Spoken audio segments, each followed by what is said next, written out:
Hi friends, నేనండి మీ యూట్యూబ్లో అరజని. నేను అగ్రికల్చర్ కోసం చెప్తున్నానండి ఈ రోజున.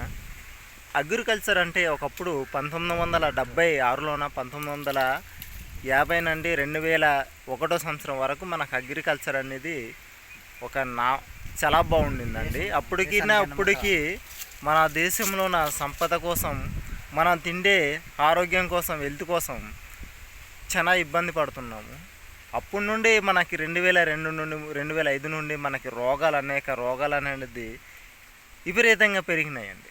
విపరీతంగా అంటే బాడీలోన లేని ఆహారం అని ఎన్నో ఆహారం తింటున్నాం.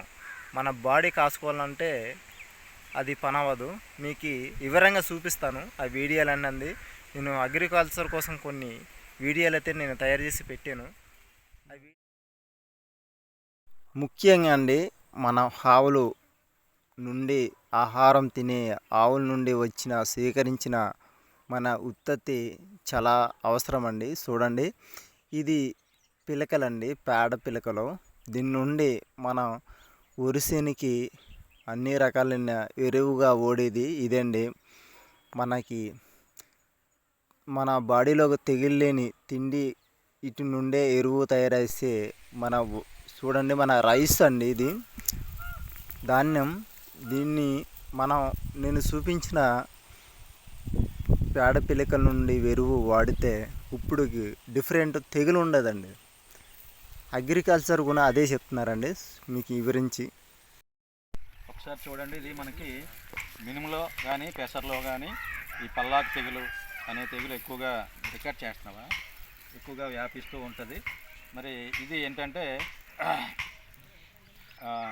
వైరస్ ద్వారా వ్యాపిస్తూ ఉంటుంది. అలాగే తెల్లదోమ దీనికి ఈ పంటలో ఆశించి అందులో రసం పీల్చేయడం వల్ల ఆకులు పసుపు రంగుగా మారిపోతూ ఉంటాయి.